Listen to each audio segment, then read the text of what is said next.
आप सभी को मेरा नमस्कार है मेरे साथी। तो क्या हालचाल चाहे जैसा भी हो, लेकिन इस वीडियो को देखने के बाद ना आपका हालचाल ऊपर से नीचे टंच हो जाएगा, ये मेरी गारंटी है मेरे दोस्त। ठीक है, देखो सबसे पहली बात है क्या हमारी टॉपिक क्या है और हमारी मुद्दा क्या है। हमारी टॉपिक ये है कि आपको बोर्ड एग्जाम में कॉपी कैसे लिखनी चाहिए जिससे आपके एग्जाम में पूरा का पूरा नंबर मिल सके। दूसरा हमारा टॉपिक क्या है मेरे दोस्त, देखो सब कोई बहुत सारे बच्चे ऐसे होते हैं जो आपके टोले मोहल्ले आपके दोस्त होंगे जो पढ़ने में उतना अच्छा नहीं होगा, लेकिन जब वो एग्जाम देकर के आता है ना और जब रिजल्ट निकलता है ना तो उसका रिजल्ट बहुत बेहतर होता है, जिसको कि मतलब उससे उतना उम्मीद नहीं किया जा सकता है, उससे बेहतर उसका रिजल्ट आता है। तो दिमाग में लगता है कि ये लड़का कैसे लिखा होगा कि पढ़ने में उतना अच्छा नहीं था लेकिन उसका रिजल्ट उतना अच्छा कैसे आ गया।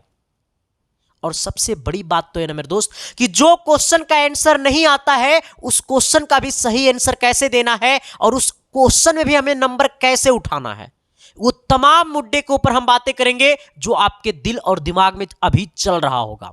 और सबसे बड़ी बात तो यह है ना मेरे दोस्त, उन बच्चों तक इस वीडियो को शेयर कर देना जो बच्चा अभी तक सिलेबस को नहीं पढ़ा। यह वीडियो उनके लिए सबसे ज्यादा रामबाण साबित होने वाला है, क्योंकि मेरे दोस्त आज की टॉपिक में हम कुछ अलग ही तरीका से आपको हम बातें करने वाले हैं।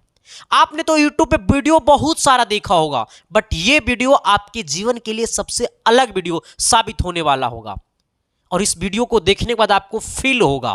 तो चलते हैं सर, सेशन को शुरू कर देते हैं। और सेशन को शुरू करने से पहले जो भी इसके साइंस क्लासेस परिवार में पहली बार आए हैं तो शिद्दत और प्यार और मोहब्बत के साथ चैनल को सब्सक्राइब कर देना और वो हर दोस्तों तक शेयर कर देना जो दोस्त आपके इस बार क्लास 10th का एग्जाम देने वाले हैं।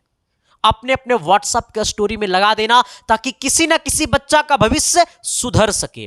ठीक है, चलते हैं अपना टॉपिक को हम शुरू करते हैं। देखो सबसे पहले है क्या मेरे दोस्त कि सर हम अपने बोर्ड एग्जाम में कॉपी जब लिखते हैं तो किन किन बातों को दिमाग में रखनी चाहिए और कौन कौन सी गलतियां नहीं करनी चाहिए, और आखिरकार में हमारा मतलब बोर्ड ऑफिस की तरफ से जो रूल आता है कॉपी लिखने का वो क्या रूल होता है और उस रूल को हमको पालन कैसे करना है। देखो सबसे पहली बात है मेरे दोस्त कि अगर आपकी आंखों में सपना है, आपके दिल में अरमान है कि गुरुजी अब की बार हमें 475 से प्लस करना है, तो एक बार शिद्दत और प्यार और मोहब्बत के साथ 475 प्लस लिख करके कमेंट कर दो ताकि मार्केट में थोड़ी गर्मी आ जाए। ठीक है, आइएगा सर। देखो सबसे बड़ी बात है क्या कि कॉपी लिखने का सही तरीका, कॉपी कैसे लिखा जाता है वो नहीं, कॉपी लिखने का सही तरीका और 8 सबसे बड़ी गलतियां ना करें सर। ठीक है, देखो हम सबसे 8 को हमने वारकी से लेकर के आया है। ठीक है, लेकिन सबसे पहला की तरफ आप आइएगा सर, ये है देखो सर, आपके पास कोई सरकारी बुक है, एनसीईआरटी बुक है, बीसीसी बिहार बोर्ड का बुक है, कोई भी बुक आपके पास है तो आप बुक को उठा लो। जैसे सपोज मान लो कि हमसे पूछा है कि अवतल लेंस किसे कहते हैं, हमसे क्या पूछा है अवतल लेंस किसे कहते हैं, तो हम लोग क्या करते हैं कि आंसर दे करके हम लोग यहीं से शुरू कर देते हैं कि ऐसा लेंस। लेकिन मेरे दोस्त हमारा रूल बोलता है कि जिस लाइन में हम लोग शुरू से लिखना चालू करते हैं उस लाइन में थोड़ा सा हम लोग जगह छोड़ देते हैं। ये बातें कौन बताता है, ये बातें आपके सरकारी बुक बताते हैं। देखो सर हमारे पास ये 10th का लोकतांत्रिक राजनीति का बुक है। ठीक है, आप बुक को उलटिएगा, कोई भी सरकारी बुक उलटिएगा, देखो यहां से थोड़ा सा ये जगह छोड़ने के बाद इसके बाद लिखा गया ना, ये बुक तो हो गया। ये बुक का कोई भी पन्ना आप उलट लीजिए सर, देखो यहां थोड़ा सा जगह छोड़ने के बाद लिखा गया है, थोड़ा सा जगह छोड़ने के बाद लिखा गया है। यही नहीं, आपके पास जो तमाम बुक है ना वो सारे बुक में लिखने का सही तरीका यही है, तो आपको थोड़ा सा जगह छोड़ देना है। देखो थोड़ा सा जगह छोड़ देना है। ठीक है सर, तो आपको कैसे लिखना है, तो सबसे पहले आपको जैसे कि मान लो कि हमको अवतल लेंस का परिभाषा लिखना है और वो हमारा क्वेश्चन नंबर 1 में है अवतल लेंस। ठीक है, तो सबसे पहले आपको लिखना जब शुरू करना है तो आप यहां से शुरू नहीं करना है, थोड़ा सा जगह छोड़ देना है। थोड़ा सा जगह छोड़ करके हमको क्या करना है, यहां से लिखना चालू करना है। फिर जब ये लाइनिंग पूरा भर जाएगा तो फिर जब दूसरा लाइनिंग में लिखेंगे तो सटा करके लिखेंगे, कोई दिक्कत नहीं है। लेकिन पहला लाइनिंग में थोड़ा सा जगह क्या करना है, छोड़ देना है। जैसे कि मैंने आपके सामने लिखा हुआ है मेरे दोस्त, हमने लिखा है अवतल लेंस का परिभाषा, तो हमने इतना क्या कर दिया है, छोड़ दिया है। इसके बाद हमने लिखना चालू कर दिया है, हमने इसके बाद लिखना चालू कर दिया है, फिर यहां पे क्या हो गया, मेरा खत्म हो गया है। तो सबसे पहली बात यूनिक बनो, भीड़ का हिस्सा नहीं, परिणाम का चेहरा बनो, रिजल्ट का चेहरा बनो। ठीक है सर, पहली तरीका समझ में आ गया कि आपको कॉपी कैसे लिखना है। तो जब भी आपको कोई भी सब्जेक्ट हो, जब भी सब्जेक्टिव क्वेश्चन का लघु प्लस दीर्घोत्तरीय का आंसर लिखना है तो थोड़ा सा आपको यहां से यहां क्या करना है, छोड़ देना है। इसके बाद हम लोग लिखना चालू करना है, फिर दूसरा लाइनिंग में हम सटा देंगे सर। ठीक है, आप लोग इसका स्क्रीनशॉट मार लेना। ठीक है, अब आते हैं सर तरीका नंबर 2 की तरफ सर। ठीक है, अब जरा देखिएगा, आपको पता है कि आपके एग्जाम में 2 टाइप का क्वेश्चन आते हैं, एक ऑब्जेक्टिव आता है, एक सब्जेक्टिव आता है। अब मेरी बातों को सुनिए सर। सपोजिटेड मान लो कि हमारा मैथ है सर। ठीक है, तो मैथ्स का जो पेपर होता है ना, मान लो मैथ है हमारा, मैथ का पेपर 100 नंबर का होता है सर। ठीक है, जहां पे हमारा 50 ऑब्जेक्टिव होता है और 50 क्या होता है, सब्जेक्टिव होता है। ठीक है, साइंस है तो साइंस हमारा 80 नंबर का पेपर होता है, जहां पे 40 सब्जेक्टिव होता है, 40 सब्जेक्टिव होता है, 40 ऑब्जेक्टिव रहेगा, 40 सब्जेक्टिव रहेगा। ठीक है, तो 50-50 हमारा है। अब मेरी बातों को समझिएगा सर कि हम ऑब्जेक्टिव में पूरा का पूरा नंबर कैसे उठाएंगे। देखो सर, सबसे पहले आपको करना क्या है, क्वेश्चन को कैसे बनाना है, मेरी बातों को समझिएगा। मान लो कि मेरे सामने क्या आ गया, क्वेश्चन पेपर आ गया सर। ठीक है, मेरे सामने क्या आ गया है, मेरे सामने मान लो क्वेश्चन पेपर इस प्रकार से है। हमने क्या किया, ये हमारा क्वेश्चन पेपर है। ठीक है, हमारे हाथों में क्वेश्चन पेपर मिल गया। सबसे पहले आपको ऑब्जेक्टिव बनाना है, क्या करना है, सबसे पहले आपको ऑब्जेक्टिव बनाना है। ठीक है, इसके बाद क्वेश्चन पेपर मिलने के बाद हम सबसे पहले ओमार शीट को भी भरेंगे। कैसे ओमार शीट भरा जाता है हम आपको इसके नेक्स्ट वाला पेज में हम बताएंगे सर। ठीक है, आइएगा। देखो, सबसे पहले आपको क्या करना है, क्वेश्चन पेपर आ गया है, कहोगे गुरुजी हाँ क्वेश्चन पेपर आ गया है। क्वेश्चन पेपर को क्या करना है, एक बार सर एकदम, हाँ एक बाद क्या करना है, यहां से ऐसे क्वेश्चन पेपर को पढ़ना चालू करना है। जब फर्स्ट टाइम क्वेश्चन पेपर को पढ़ेंगे तो आपको, जैसे कि मान लो कि मैथ है। ठीक है, तो मैथ में आपको 100 गो ऑब्जेक्टिव रहेगा। ठीक है, मैथ में कितना ऑब्जेक्टिव रहेगा, 100 ऑब्जेक्टिव रहेगा, लेकिन इसमें 50 ऑब्जेक्टिव को ही क्या करना है, कलर करना है। ठीक है, 100 ऑब्जेक्टिव रहेगा लेकिन हमको क्या करना है, 50 गो ऑब्जेक्टिव को रंगना है। ठीक है, अगर साइंस है तो साइंस में 80 ऑब्जेक्टिव रहेगा लेकिन उसमें 40 ऑब्जेक्टिव को क्या करना, रंगना है। ऐसा नहीं कि धारा प्रवाह 100 का 100 रंग देना, बकलोल आदमी, आ जाना सर। ठीक है, अब देखो हमने क्या कहा कि 100 गो रहेगा लेकिन 100 ऑब्जेक्टिव में हमको कितना ऑब्जेक्टिव को रंगना है, 50 गो को रंगना है। तो एक बार हमने पढ़ना शुरू किया और 100 ऑब्जेक्टिव को हमने पढ़ लिया। हमने एक बार क्या किया, पढ़ना शुरू किया। और जब शुरू में आप क्वेश्चन पेपर को पढ़ोगे ना, तो फर्स्ट टाइम में ऐसे क्वेश्चन को रंगना जिसमें आप 110% गारंटी के साथ कहिएगा कि इसका आंसर यही होगा तो यही होगा। जैसे मान लो क्या आ गया, sine square theta plus cos square theta, तो इसका आंसर 1 होगा। कि आइंस्टीन साहब जी आ जाएगा तो उसका आंसर 2 कर देगा, अरे एक नू रहेगा। तो हमें क्या करना है कि जब फर्स्ट टाइम क्वेश्चन पेपर को पढ़ना है ना, तो वैसे क्वेश्चन को रंगना है जिसमें हम 110% गारंटी के साथ रहेंगे कि इसका आंसर यही होगा। ठीक है, हमने क्या किया, मान लो कि सर हमने फर्स्ट टाइम में क्या क्या है, 100 क्वेश्चन को हमने पढ़ा है। ठीक है, 100 क्वेश्चन पढ़ने के बाद हमने माना है कि फर्स्ट टाइम में हमने कितना क्वेश्चन को रंगा है, हमने 100 क्वेश्चन में हमने मान लो कि 100 क्वेश्चन पढ़ेंगे तो कम से कम 20 क्वेश्चन तो सही रंगेंगे ना जी। 110% गारंटी वाला जिसमें कलम चलाने की जरूरत ना पड़े। हमने क्या किया, 100 क्वेश्चन को पढ़ा है लेकिन 100 क्वेश्चन में 110% वाला हमने कितना क्वेश्चन रंगा है, 20 क्वेश्चन रंगा है। ठीक है, अब 100 क्वेश्चन में हमने 120 क्वेश्चन रंग दिया। अभी मत सोचना कि शुरू से 20 क्वेश्चन रंगेंगे। तुमको जहां 1 नंबर से 100 नंबर तक में तुमको जहां से 20 क्वेश्चन आता है सही उसको हमने रंग दिया। मान लो कि हमने 20 क्वेश्चन 110% गारंटी वाला रंगा। ठीक है, अब आना फिर क्या करना, फिर क्वेश्चन को पेपर को पढ़ना। अब दूसरा बार में वैसे क्वेश्चन को बनाना जिसमें कलम चलाने की जरूरत पड़े। ठीक है, हमने फिर दोबारा क्वेश्चन पेपर को पढ़ा। अब हम वैसे क्वेश्चन को रंगा जिसमें क्या हुआ, कलम चलाने की जरूरत पड़ा। ठीक है सर, आ जाना। हमें कितना क्वेश्चन बच गया, हमने 100 गो में से 20 गो को रंग दिया तो 80 गो भी और बचा हुआ है। फिर हम 80 क्वेश्चन को दोबारा पढ़े, उसमें कितना हो कलम चलाने की जरूरत पड़ेगा। तो अब हम मारेंगे 100% गारंटी वाला क्वेश्चन। कलम चला के 100% हमको बनाने आता है लेकिन कलम चलाने की जरूरत पड़ेगा। वैसे क्वेश्चन को हमने कितना रंगा, 20 रंगा। अब सोचो सर, हमने 20 110% गारंटी वाला रंग दिया और 100% गारंटी वाला हमने 20 क्वेश्चन रंग दिया। टोटल हमने कितना क्वेश्चन रंग दिया, 40 रंग दिया। अभी 10 सवाल हमको और रंगना है। ठीक है सर, आइएगा। अब 3 नंबर में वैसे क्वेश्चन को रंगिएगा जिसमें 95 से 90 से 95% हम सही रंगेंगे, मतलब लगेगा कि इसका आंसर यही होगा, डाउट वाला। ठीक है सर, हमने डाउट वाला कितना क्वेश्चन रंग दिया, 10 गो रंग दिया सर। ठीक है, अब देखो अब टोटल कितना हो गया, अब ये टोटल कितना हो गया सर। ठीक है, अब ये टोटल हमारा कितना हो गया, तो टोटल हमारा 50 क्वेश्चन हमने रंग दिया। हमने क्या कहा, बनाने का क्या तरीका, ऑब्जेक्टिव बनाने का क्या तरीका, 3 तरीका। पहले बार में पूरा क्वेश्चन पेपर को पढ़ेंगे तो 110% गारंटी वाला क्वेश्चन को रंगेंगे, जिसमें जितना क्वेश्चन आप रंग सके 20-50 जितना आपको आता है 110% गारंटी वाला कि इसका आंसर यही होगा, उतना आप रंगिएगा। फिर दोबारा में हम 100% गारंटी वाला क्वेश्चन को रंगेंगे। फिर तीसरा बार में 95% गारंटी वाला क्वेश्चन को रंगेंगे। हमारा ऑब्जेक्टिव का कहानी खत्म हो गया। हमने क्या कहा, 3 बार पढ़ने के बाद ऑब्जेक्टिव बनाइएगा सर। ठीक है, अब मैटर आ गया सब्जेक्टिव का सर। देखो हमने सब्जेक्टिव पढ़ा, सपोर्टेड मान, तुरंत चोरी उरी करना मत जानना। ठीक है, ऐसा नहीं कि तुरंत हुलकना चालू कर देना। ठीक है, हुलका हुलकी नहीं सर, पहले अपने अंदर की क्षमता को आजमाना। क्योंकि देखो तुम पढ़े हो ना सिलेबस, तो तुम जब सिलेबस पढ़े हो तो तुम अपने आप में ये सोच लेना कि हमसे बेहतर कोई है ये नहीं है। अगर आप ये सोचोगे कि हमरा से बेहतर सब कोई एग्जाम सेंटर में बैठा हुआ है, इसका मतलब तुम बेकार हो। पहले आप ये सोचना कि हमसे बेहतर कोई नहीं है, क्योंकि आप सिलेबस को पढ़ा है पूरे 1 साल, और यही एक ऐसा मौका है आपको कि अपनी मम्मी पापा को परिणाम देना है, मम्मी पापा को रिजल्ट देना है कि मैं आपका संतान होने के नाते मैं आपका रिजल्ट टॉपर दिया हूं सर। ठीक है, हाँ, तो सबसे पहले सब्जेक्टिव में आना है और पहले लघु उत्तरीय क्वेश्चन को देखिएगा। ठीक है, क्योंकि इसमें 2 टाइप का क्वेश्चन आएगा, एक आपको लघु उत्तरीय आएगा और एक आपको क्या आएगा, दीर्घ उत्तरीय आएगा सर। ठीक है, सबसे पहले लघु उत्तरीय क्वेश्चन को देखिएगा। हमने लघु उत्तरीय का 1 नंबर क्वेश्चन पढ़ा, कहा क्या विघटन लघु पथन किसे कहते हैं। आपको लगा कि ना हमको लघु पथन नहीं आता है, 1 नंबर क्वेश्चन को छोड़ देना। फिर पूछा कि अवतल दर्पण किसे कहते हैं, अरे जिसकी परावर्तकता धंसा हुआ रहता है उसको अवतल दर्पण कहते हैं।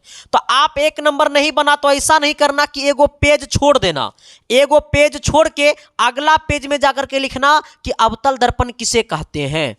सर ये नहीं, आपको 1 नंबर नहीं बना तो कोई बात नहीं, आप वही पेज में शुरू से लिखना है। बस जितना नंबर क्वेश्चन आपको आता है उतना नंबर क्वेश्चन का दे करके उसको आंसर लिख देना है बगल में, और उसके बाद लाइनिंग का थोड़ा सा जगह छोड़ करके जो भी हमने आपको बताया है उसके बाद उसका आंसर लिखना चालू कर देना है। ठीक है, हमने क्या कहा, जो क्वेश्चन आपको सबसे पहले आता है उसी क्वेश्चन को बनाइएगा, लेकिन जो आपको आता है वही बनाइएगा। ठीक है सर, हाँ। अब देखो सर मेरी बात तो कुछ महीना, आप मान लो कि सर हमने 8 क्वेश्चन हमने बना दिया एकदम कंफर्म वाला सब्जेक्टिव, 2 हमको डाउट लग रहा है। अब उसको डाउट वाला को कैसे खत्म करना है, देखो सर हमें मान लो कि चोरी नहीं चल रहा है, अगर चोरी चल रहा है तब तो बढ़िया बात है, चोरी नहीं चल रहा है तो अब गलत, हमें क्वेश्चन का आंसर नहीं आता तब भी उसका आंसर कैसे देना है। हमसे पूछा ना कि विद्युत धारा में लघुपथन कब होता है, मान लो कि हमसे ऐसे पूछ दिया कि लघुपथन किसे कहते हैं, लघुपथन, तो इसका मतलब वो विद्युत धारा का चैप्टर का पॉइंट है। तो विद्युत धारा में जब धारा प्रवाहित होती है तो लघुपथन ऐसे वैसे कुछ ना कुछ बैठा के क्या करना, लिख देना, कुछ ना कुछ बैठा के लिख देना जिससे तुम खुद नहीं समझ सको कि हम आंसर क्या लिखे। ठीक है, हमने क्या कहा, जो क्वेश्चन का आंसर ना आए वो क्वेश्चन, मान लो पहले जैसे हमसे पूछा कि मान लो लघुपथन क्या है, तो आपको पता है कि ये विद्युत धारा का चैप्टर का पॉइंट है, तो उसमें लिख देना कि लघुपथन तब होता है जब हमारा शॉर्ट सर्किट दुनियादारी, जे मन में आएगा तुमको लिख देना, लेकिन तुम ऐसा लिखना जो तुमको खुद समझ में ना आए कि हम क्या लिखे। जब इस पॉइंट को मास्टर पढ़े तो उनको लगेगा कि कुछ नया चीज तो नहीं लिखा है। नहीं, एक बाद मास्टर साहब जो क्वेश्चन 2 मार्क्स का है उसमें 2 मार्क्स ना दे करके 1 ही मार्क्स देगा, लेकिन देगा तो क्वेश्चन छोड़ने से फायदा है कि उसमें कुछ ना कुछ तो लिख देंगे। तो क्वेश्चन छोड़ना नहीं है, कुछ ना कुछ क्या करना है, लिख देना है, खाली पेज छोड़ के मत आना मेरे दोस्त, ये तुम्हें गुरुजी का कसम है और ये चीज मैंने आजमाया है। ठीक है, खाली पेज भूलो मत छोड़ना, कुछ ना कुछ भर के आना सर। ठीक है, अब आइएगा सर। ठीक है, अब देखो इसी प्रकार से आपको दीर्घ उत्तरीय भी बनाना है। ठीक है, तो आपको ये पता चल गया कि ऑब्जेक्टिव और सब्जेक्टिव कैसे बनाना है। तो ऑब्जेक्टिव को 3 बार पढ़ने के बाद बनाना है, तीसरा बार में पूरा बनाना है, इसको जो छूट जाएगा उसको भी बना देना है, और इसके बाद आंसर कैसे लिखना है हमने आपको बता दिया। तो क्या मैंने जो बोला वो चमका न जी, अरे एस या नो तो बोलिए न जी। अब आइएगा सर ओमार सीट की तरफ। गुरुजी ओमार सीट कैसे रंगेंगे? देखो सर, पहली बात है कि आप एग्जाम सेंटर में जहां पे बैठते हैं ना, वहां पे जब ओमार सीट आपको मिले तो टीचर से पूछ लेना, जो तुमको समझ में ना आए वो टीचर से पूछ लेना, क्योंकि मेरे दोस्त जब रिजल्ट पेंडिंग में चला जाएगा ना तो चप्पल खिया जाएगा। बोर्ड एग्जाम जाते जाते ना तुम्हारा चप्पल खिया जाएगा, तब भी तुम्हारा रिजल्ट क्लियर नहीं हो पाएगा। इसलिए हम आप सभी से रिक्वेस्ट करते हैं कि जब आपके एग्जाम हॉल में ओमार सीट मिले तो टीचर से पूछ करके सबसे पहले पूरा का पूरा ओमार भर देना, क्योंकि वरना जब रिजल्ट पेंडिंग में जाएगा ना तो इतना मोटा जो चप्पल और जूता होता है ना, वो बोर्ड एग्जाम का चक्कर लगाते लगाते जूता खिया जाएगा, लेकिन आपका रिजल्ट क्लियर नहीं करेगा सर, वो पेंडिंगे वाला रह जाएगा। तो सर प्लीज सबसे पहले आप ओमार सीट भरने की कोशिश कीजिएगा, ठीक है। आइएगा सर, अब ऐसा नहीं कि क्वेश्चन पेपर मिला तो रुको, नहीं कोई क्वेश्चन पेपर बाद देख ले तो अगर बाद ओमार सीट भर लेंगे सर, पेंडिंग में थोड़ा सबसे पहले ओमार सीट भरना, ठीक है। आइएगा, अब आइएगा 4 नंबर की तरफ से, ठीक है। हमने क्या कहा, बैठने से पहले देख ले। देखो सर, मैं आपको अपना कहानी बताता हूं। हमारा 2020 में पेपर था, जो कि सर उस टाइम शादी चल रहा था, ठीक है। तो घर में किस मतलब शादी था, ठीक है। हमने इसके बाद सेंटर गया था तो मेरा दिमाग काम ही नहीं कर रहा था, क्योंकि देखो रात भर शादी अटेंड करना, वो भी भाई का शादी था, मतलब फुआ के लेकर का शादी था। तो सर अपना जब रिलेटिव का शादी होता है तो एंजॉय ही अलग होता है। मैंने रात भर एंजॉय किया, सुबह 9 बजे हमारा पेपर देने जाना था। सर मुझे खुद नहीं पता चल रहा था कि मैं पेपर में क्या लिखूंगा, ठीक है। फिर मैंने पेपर देने गया और अगल बगल सर माइंड संतुलन में नहीं ना था। जो इंसान रात भर सोएगा नहीं वो क्या एग्जाम देगा। अगल बगल चिट्टा उट्टा फेंक ले था बहुत सारा, अगल बगल लड़की थी, चिट्टा मतलब सॉरी लड़का था, लड़की नहीं थी, लड़का था, चिट्टा उट्टा फेंक ले था, सब एकदम भर भर थैला चिट्टा ले जा रहा था, लिख लिख के फेंक दे रहा था चिट्टा उट्टा। सर ये देख लेना कि अगल बगल चिट्टा ना हो, इस बात को दिमाग में रख लेना, वरना वो नहीं तुम फंसोगे, ठीक है। फिर उस दिन मुझे आधा घंटा एग्जाम में खड़ा कर दिया गया था। और आज तक मैं आपको सच्चाई बताता हूं, चोरी तो मैंने किया है लेकिन आज तक कभी चिट्टा लगे हुए नहीं किए थे। वो मेरा मतलब आज तक मेरा रिकॉर्ड ही रहा सर, ठीक है। क्योंकि देखो पढ़े लिखे लोग हैं, चिट्टा से बढ़िया है कि हम उसके बारे में कुछ अदर चीज लिख देंगे, उससे रिलेटेड चीज लिख देंगे। सही आंसर ना लिखेंगे उससे, लेकिन रिलेटेड हम लिख देंगे। चिट्टा से बढ़िया ना है सर जी। हाँ तो चिट्टा नहीं ले जाना, चोरी कर लेना लेकिन चिट्टा नहीं ले जाना, ठीक है। आओ सर, तो हमने क्या कहा, सबसे पहले आप अगल बगल देख लीजिएगा कि चिट्टा पुर्जा तो आपके अगल बगल फेंका हुआ नहीं ना है, इस बात को देख लेना सर सबसे पहले, ठीक है। बैठने के बाद, एकदम जाते के बाद एग्जाम सेंटर, ठीक है। इसके बाद आइएगा सर कितना, 5 नंबर की तरफ सर। अच्छा एक बात और है आपको सर, हम आपको नोट्स भी देने वाले हैं, जरा इस वीडियो में बने रहिएगा सर, ठीक है। आइएगा, हमने क्या कहा, कौन सा कलम अच्छा रहेगा, लाल पियर हरियर। कितना लड़का को देखते हैं ना कि एकदम लाल से लिख दिया क्वेश्चन, एकदम काला से लिख दिया आंसर, ब्लू से लिख दिया एकदम डायग्राम, एकदम मार रहा है लाल पियर हरियर ब्लू बिला, जितना पेन होता है ना सब पेन ले चल गया, एकदम लिख रहा है सजा सजा के। मेरे दोस्त आप सिर्फ और सिर्फ काला पेन का यूज कीजिएगा। हमने क्या कहा, आप काला पेन का यूज कीजिएगा, चाहे आप ब्लैक पेन का यूज कीजिएगा, चाहे आप क्या ब्लू पेन का यूज कीजिएगा सर, ठीक है। हमने क्या कहा, ब्लैक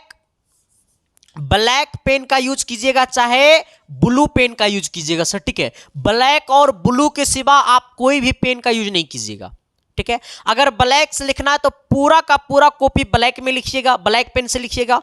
अगर ब्लू से लिखना है तो पूरा का पूरा कॉपी क्या जिससे लिखिएगा, ब्लू से लिखिएगा, ठीक है। इस बात को दिमाग में रख लीजिएगा सर। आइएगा, अब जरा आइएगा सर कितना, 6 नंबर की तरफ। कहता है कॉपी में पैसा नहीं डालिएगा वरना एग्जाम, क्योंकि देखो सर बहुत सारे बच्चे क्या होता है ना, मतलब लगा पेपर बढ़िया नहीं गया, मार दिया 500 रुपया तुरंत घुसा दिया। भाई अब जो हमारा कॉपी आता है ना, एग्जाम जो हमारा होता है ना कॉपी, अब वो कॉपी होता है बायोमेट्रिकल कॉपी, ठीक है। ओमार वाला कॉपी होता है, पहले वाला कॉपी नहीं होता जो डायरेक्टे मास्टर के पास जाता था। पहले कॉपी क्या होता था ना कि डायरेक्टे मास्टर के पास जाता था। अब हमारा कॉपी में मारा हुआ रहता है बायोमेट्रिक, ठीक है। कॉपी में हमारा मोहर मारा हुआ रहता है, कॉपी में हमारा थंब मारा हुआ रहता है। तो अब जो कॉपी है ना वो डायरेक्ट हमारा टीचर के पास नहीं जाता है, ये कॉपी पहले बायोमेट्रिक लगता है कॉपी में, मतलब कॉपी जो है वो सबसे पहले प्रत्येक कॉलेज जहां कॉपी जमा होता है वहां से बायोमेट्रिक लगता है, ठीक है। तो उसी टाइम कॉपी क्या होता है, झरा जाता है। ऐसा मत सोचिएगा कि हमारा कॉपी डायरेक्ट मास्टर के पास जाएगा और टेप लगा के साट देंगे, पैसा दे देंगे, लेटर लिख देंगे कि हमारा शादी नहीं हो रहा है गुरुजी, ऐसा ऐसा आपको केस देखने को मिलेगा बिहार में, खास कर लड़कियां एकदम लगेगा कि हमारा पेपर बढ़िया नहीं गया, अगला साल शादी है तो लिख देगा प्रिय टीचर जी इस बार मेरा शादी है, प्लीज हमको दे दीजिएगा नंबर, वरना मेरा शादी नहीं होगा, हमारा पति देव छोड़ देगा। ये सब लिखने से कोई फायदा है सर? ये सब भूलो मत कीजिएगा वरना चल जाइएगा खुपचे में, ठीक है? तो पैसा फालतू चीज का भोजपुरिया तुझपुरिया गाना होना के लिए, देखो यही सब तो खराबी है आप सब में। लड़का क्या करता है ना, एकदम मार दिया भोजपुरिया गाने, क्योंकि भोजपुरिया ऐसे गाना जो एकदम दिल में रहता है, एकदम मार दिया भोजपुरिया गाना लेटर के जगह। सर ये सब दिक्कत वाली बात है, ये सब आलतू फालतू अटांग पटांग चीजें मत कीजिएगा वरना दिक्कत हो जाएगा, ठीक है? तो आप जो लिखने के लिए बोलेगा वही लिखिएगा सर, ठीक है? आइएगा अगला क्या कहता है, 7 नंबर की तरफ आइएगा। कहता है फालतू का चीजें ना लिखे, पैसा ना डाले, फालतू का चीजें ना लिखे, मतलब आना गाना। फिर कहता है सर कि कट करने का सही तरीका। आओ देखो सर, कट करने का सही तरीका क्या है, कैसे कट किया जाता है। अब देखो सर, इसको थोड़ा सा हम इसी में बता देते हैं। आना ये 8 नंबर को, ठीक है सर? कट करने का सही तरीका। सपोर्टेड मान लो मेरे दोस्त क्या है ना, हमने ये हमारा मान लो कि हमने क्या लिखा, ये पतला लिखा सर, ठीक है? लेकिन ये हमारा लिखा गया है पतली। हमने इसको क्या लिखना चाहता था, हम लिखना चाहते थे पतला, लेकिन लिखा गया पतली, तो इसको हमको काटना है। तो इसको ऐसे नहीं काटना है, इसको ऐसे नहीं काटना है कि इसको पूरे का पूरे झप दो, ये गलत बात। आप समझो बच्चा क्या करता है, सपोर्टेड मान लो कि हम ये हमारा पतला लिखा हुआ, ठीक है? और इसको हमको लिखना था पतली, लेकिन लिखा गया है पतला। तो बोर्ड एग्जाम में बच्चा सब क्या करता है ना कि इसको ऐसे रंग देगा, इतना बढ़िया से रंग देगा ना कि पूरा का पूरा झप जाना चाहिए, ताकि मास्टर को ना लगे कि यहां क्या लिखा था। अरे भाई काटने का ये तरीका नहीं है, काटने का सिर्फ बीच में वो क्या कर देना, लाइनिंग मार देना। ऐसे रेड पेन नहीं, ब्लू पेन से अपने क्या करना, बीच में वो लाइनिंग मार देना, बस। इस पर दोबारा पेन नहीं चलाना। काटने का हमारा तरीका ये है, ठीक है?